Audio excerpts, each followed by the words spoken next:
출애굽기 5장은 모세와 아론이 이스라엘 백성을 대신하여 바로에게 가서 이스라엘 백성을 광야로 보내어 하나님께 예배드리도록 허락해달라는 요청을 하는 장면으로 시작됩니다. 그러나 바로는 이 요청을 거절하며 이스라엘 백성의 노동을 더 가중시키는 명령을 내립니다. 모세와 아론은 이스라엘의 하나님 여호와께서 이같이 말씀하시기를 내 백성을 보내라. 그들이 광야에서 나를 위하여 절기를 지킬 것이니라 라고 바로에게 전합니다. 그러나 바로는 이 말을 듣고 화를 내며 여호와가 누구간데 내가 그의 목소리를 듣고 이스라엘을 보내리요. 나는 여호와를 알지 못하니 이스라엘을 보내지 아니하리라 라고 답합니다. 바로는 모세와 아론의 요청이 이스라엘 백성에게 더 많은 시간을 주어 게으르게 만든다고 생각하고 이스라엘 백성이 벽돌을 만드는데 필요한 짚을 스스로 구하도록 명령합니다. 이전에는 짚을 제공받았지만 이제는 짚을 구하는 시간까지 스스로 해결해야 했습니다. 그럼에도 불구하고 벽돌의 생산량은 줄어들지 않아야 했습니다. 이는 이스라엘 백성에게 큰 고통과 부담을 주었습니다. 이스라엘 자손의 감독자들은 바로의 명령을 따르기가 어렵다고 호소했지만 바로는 이를 무시하고 더욱 강도 높은 노동을 요구합니다. 이에 이스라엘 자손의 감독자들은 모세와 아론에게 가서 그들을 원망하며 그들로 인해 상황이 악화되었다고 비난합니다. 모세는 다시 하나님께 나아가 이 상황을 어떻게 해야 할지 묻고 하나님은 모세에게 바로가 이스라엘 백성을 보내게 될 것임을 확신시키며 하나님의 계획이 차질 없이 진행될 것을 알려주십니다. 이로써 출애굽기 5장은 이스라엘 백성의 고통과 그 고통 속에서 하나님의 계획이 어떻게 진행될지를 보여줍니다. 출애굽기 6장은 하나님께서 모세에게 이스라엘 백성을 구원하는 계획을 다시 한번 확증해 주시는 장면을 담고 있습니다. 이 장에서는 하나님의 강력한 약속과 더불어 모세의 고민과 어려움이 함께 드러납니다. 먼저 하나님께서는 모세에게 자신이 아브라함, 이삭, 야곱에게 나타났던 하나님임을 상기시키며 이스라엘 백성을 애굽의 압제에서 구원하겠다고 약속하십니다. 하나님은 나는 여호와라 라고 선언하시며 이스라엘 백성을 애굽의 고통에서 건져내어 젖과 꿀이 흐르는 땅으로 인도하겠다고 하십니다. 하나님은 그들의 고통을 모두 보셨고 그들의 신음소리를 들으셨으며 그들을 기억하고 계심을 강조하십니다. 모세는 이스라엘 백성에게 이 하나님의 말씀을 전하지만 백성들은 모세의 말을 듣지 않습니다. 이는 그들이 애굽에서 겪는 심한 고통과 절망 때문이었습니다. 또한 모세 자신도 하나님께 자신의 입이 둔하여 백성들에게 말하기 어렵다고 고백합니다. 하나님은 이에 대해 모세에게 아론을 돕는 자로 세우시며 형 아론과 함께 바로에게 가서 이스라엘 백성을 내보내라 말하라고 명령하십니다. 이 장에서는 하나님의 강한 의지와 함께 인간의 연약함이 대조되며 그럼에도 불구하고 하나님의 계획이 이루어질 것임을 시사합니다. 출애굽기 7장은 하나님께서 모세와 아론을 통해 이집트에 재앙을 내리기 시작하는 중요한 장입니다. 이 장에서 하나님은 모세에게 파라오에게 가서 이스라엘 백성을 풀어주라고 명령합니다. 하지만 하나님은 또한 파라오의 마음을 완고하게 하실 것이라고 예고하십니다. 모세와 아론은 하나님의 명령에 따라 파라오에게 나아갑니다. 아론은 지팡이를 던져 뱀이 되게 하는 기적을 보여줍니다. 그러나 파라오의 주술사들도 똑같이 지팡이를 뱀으로 만듭니다. 그러나 아론의 뱀이 주술사들의 뱀을 삼켜버림으로써 하나님의 권능을 보여줍니다. 그럼에도 불구하고 파라오의 마음은 완고해지고 그는 이스라엘 백성을 풀어주지 않습니다. 그러자 하나님은 나일강을 피로 변하게 하는 첫 번째 재앙을 내리십니다. 아론이 지팡이를 들어 나일강에 치자 강물이 피로 변하고 물고기들이 죽고 강이 악취를 풍기게 됩니다. 이로 인해 이집트 사람들은 물을 마실 수 없게 됩니다. 그러나 파라오의 주술사들도 비슷한 기적을 행하자 파라오의 마음은 여전히 완고하게 남아 이스라엘 백성을 풀어주지 않습니다. 이로써 하나님의 심판과 권능이 드러나기 시작하고 하나님은 계속해서 이집트에 재앙을 내리실 것을 예고하십니다. 이 장은 하나님의 권능과 심판을 통해 그분의 백성을 구원하시려는 계획을 보여줍니다. 모세와 아론의 순종, 그리고 파라오의 완고함을 통해 하나님의 계획이 어떻게 이루어지는지를 잘 보여주는 장입니다. 출애굽기 8장은 이집트에 내린 10가지 재앙 중 두 번째 재앙에서 네 번째 재앙까지를 다루고 있습니다. 이 장은 하나님께서 모세와 아론을 통해 파라오에게 강력한 메시지를 전달하는 과정을 보여줍니다. 이집트 왕 파라오가 이스라엘 백성을 노예로 삼고 하나님을 무시하는 태도를 보이자 하나님께서는 그에게 엄중한 경고를 주십니다. 두 번째 재앙은 개구리 재앙입니다. 하나님께서는 아론에게 명령하여 강과 호수에서 수많은 개구리가 올라와 이집트 전역을 덮게 하십니다. 개구리들은 집안과 침대, 부엌 모든 곳에 들어오게 됩니다.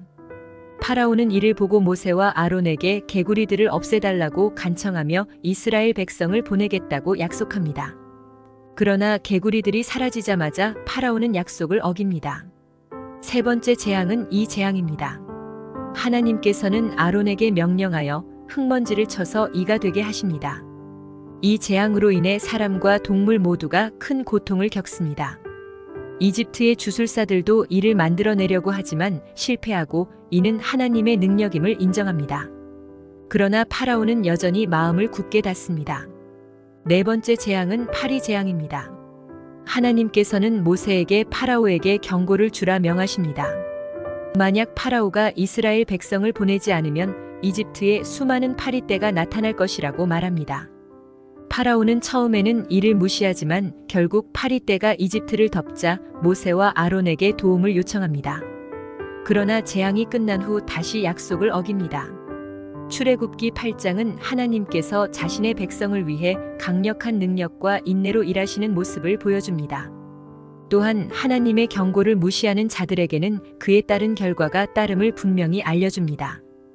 출애굽기 9장은 하나님께서 이집트에 내리신 다섯 번째 재앙에서 일곱 번째 재앙까지의 이야기입니다.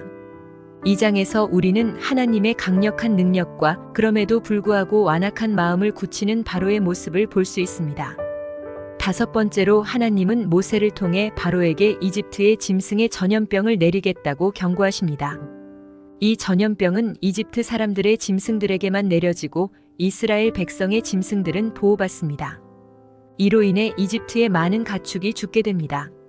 그러나 바로의 마음은 여전히 완악하여 이스라엘 백성을 놓아주지 않습니다. 여섯 번째로 하나님은 모세와 아론에게 재를 하늘로 뿌리라고 명령하십니다.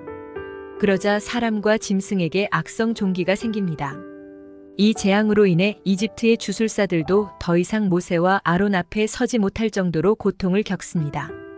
그러나 바로의 마음은 여전히 완고하게 남아 있습니다. 일곱 번째로 하나님은 모세를 통해 우박을 내리겠다고 경고하십니다. 이는 이집트 역사상 가장 강력한 우박이 될 것이라고 경고합니다. 모세가 하늘을 향해 손을 들자 심한 우박과 불이 섞여 내리기 시작합니다. 이로 인해 사람과 동물 그리고 들에서 자라는 모든 식물이 파괴됩니다. 그러나 하나님은 이스라엘 백성이 있는 고센 땅에는 우박을 내리지 않으십니다. 바로는 이 재앙을 보고 모세에게 이스라엘 백성을 보내겠다고 약속하지만 재앙이 멈추자 다시 마음을 돌립니다. 출애굽기 9장은 하나님의 강력한 능력과 이스라엘 백성을 구원하시려는 의지를 보여주는 동시에 바로의 완악한 마음이 어떻게 하나님의 계획을 방해하려 했는지를 보여줍니다. 출애굽기 10장은 이스라엘 백성을 애굽에서 구원하기 위한 하나님의 계획 중 중요한 부분을 다루고 있습니다. 이 장에서는 하나님께서 모세와 아론을 통해 애굽에 내린 여덟 번째와 아홉 번째 재앙에 대해 설명하고 있습니다.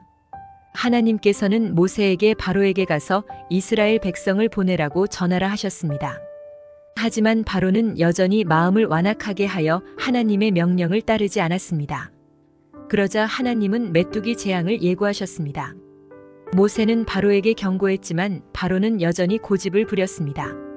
그래서 메뚜기 떼가 애굽을 덮쳐 모든 식물을 먹어치우고 말았습니다. 이에 바로는 모세와 아론을 불러들여 죄를 고백하고 하나님께 간청해달라고 부탁했습니다. 모세가 하나님께 기도하자 하나님은 메뚜기 떼를 물러가게 하셨지만 바로는 또다시 마음을 돌려 이스라엘 백성을 보내지 않았습니다. 그 후 하나님은 아홉 번째 재앙으로 어둠을 애굽에 내리셨습니다. 애굽 전역에 짙은 어둠이 3일 동안 계속되었으며 사람들은 서로를 볼 수 없을 정도였습니다. 그러나 이스라엘 백성이 사는 곳에는 빛이 있었습니다. 바로는 모세와 아론을 불러들여 이스라엘 백성을 보내겠다고 했지만 가축은 남겨두라고 했습니다. 그러나 모세는 모든 이스라엘 백성과 가축이 함께 떠나야 한다고 주장했습니다. 결국 바로는 다시 마음을 완악하게 하고 모세와 아론에게 떠나라고 명령하며 다시는 자신의 얼굴을 보지 말라고 했습니다. 출애굽기 10장은 하나님의 강력한 의지와 능력을 보여주며 또한 바로의 고집과 죄로 인해 애굽이 겪는 고통을 묘사하고 있습니다. 이는 하나님께서 그의 백성을 구원하시기 위해 어떤 일도 행하실 수 있다는 강력한 메시지를 전달합니다. 출애굽기 11장은 하나님께서 모세를 통해 이집트의 마지막 재앙을 예고하시는 장면을 담고 있습니다. 이 장은 이스라엘 백성들이 드디어 이집트에서 해방되는 결정적인 순간을 앞두고 있습니다. 하나님께서는 모세에게 마지막 재앙, 즉 모든 이집트의 장자를 죽이겠다고 경고하십니다. 이는 바로와 이집트 백성들이 이스라엘 백성을 보내지 않음으로써 겪게 될 가장 심각한 재앙입니다.